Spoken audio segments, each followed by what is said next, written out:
Même si elle date de moins d'1 an et ne dispose pas d'autres ressources financières que les miennes, elle a déjà plusieurs réalisations à son actif. La présentation de ce livre que on vous a présenté à Casablanca en octobre dernier, aujourd'hui devant vous, prochainement dans les universités marocaines, la parution de la traduction en arabe dans quelques semaines, qui sera suivie par celle en anglais. Le 28 mars, un documentaire sur son œuvre sera présenté à l'Institut du monde arabe, en avril à Bruxelles, en septembre à Casablanca et plus tard dans d'autres capitales. Nous avons lancé la semaine dernière un concours international pour le prix Mohamed Harkoun, doté d'une enveloppe de 4 000 € offerte par l'Académie de la latinité de Rio de Janeiro. J'envisage également, dans ce cadre, de faire traduire certains livres en anglais, ainsi que de procéder à la réédition d'autres titres depuis longtemps épuisés et très demandés, tels lecture du Coran et critique de la raison islamique. Par ailleurs, avec les bouleversements du printemps arabe que vivent les pays musulmans, et à force de m'entendre dire que sa voix manquait terriblement, il m'a fallu faire en sorte de la rendre audible malgré son absence.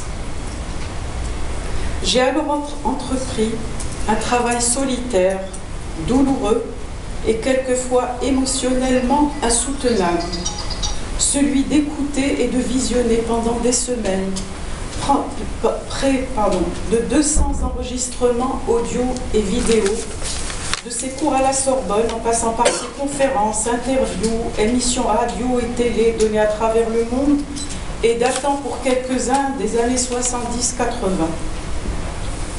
Avec un jeune webmaster marocain présent dans la salle, M. Smaïl Sebti, qui a accepté de me suivre dans cette entreprise jusqu'ici inédite en Afrique et dans le monde arabe, j'ai lancé le site de la Fondation pour y mettre en ligne tous ces documents sonores ainsi que quelques textes.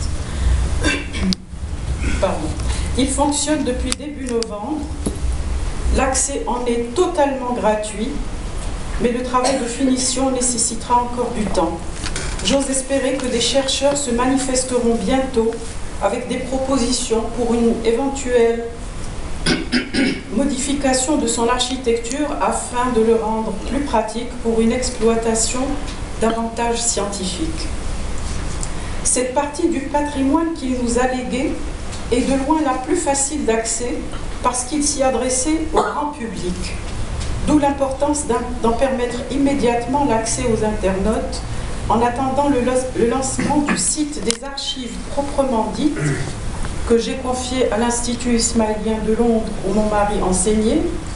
Le prince Karim Aga Khan, dont il était très proche, les a prises en charge pour en faire des archives à la pointe de ce qui se fait de mieux dans le monde. En hommage à la mémoire de mon mari, il a également créé la bourse doctorale Mohamed Harkoun, dotée d'un montant de 100 000 livres sterling, étalé sur 4 ans, qui vient d'être remportée par un étudiant iranien.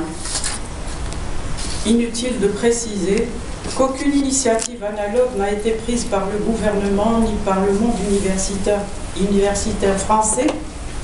Pourtant, il était un des rares intellectuels à être commandeur de la Légion d'honneur et à s'être souvent mis en danger pour défendre les valeurs de la République.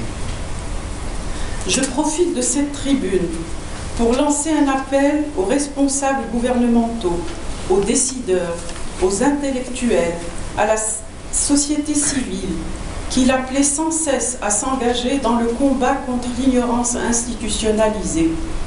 Un appel à puiser dans son œuvre tout ce qu'elle recèle d'enseignement et de lumière pour sortir de l'impasse dans laquelle nous nous trouvons aujourd'hui.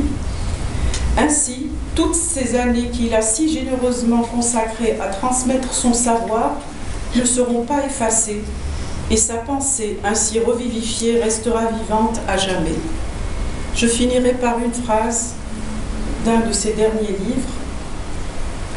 L'éthique ne consiste pas à faire la morale aux gens, c'est contraindre la raison philosophique à penser avec rigueur et responsabilité pour identifier les valeurs universelles et non celles des États-nations, des cultures limitées, des tribus ou des communautés musulmanes ou chrétiennes. Tout cela est terminé et ne peut réémerger à moins que l'on ne régresse tous comme le fait l'islam en ce moment. Autrement dit, il faut montrer en même temps l'échec de toutes ces instances et mettre en lumière les éclats de raison qui émergent dans le monde. Je vous remercie.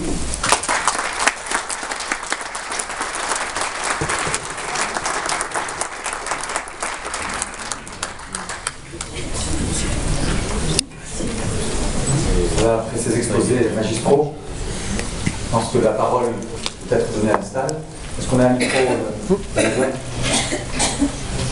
Donc on va prendre quelques questions, 2-3 questions, et ensuite on redonnera la parole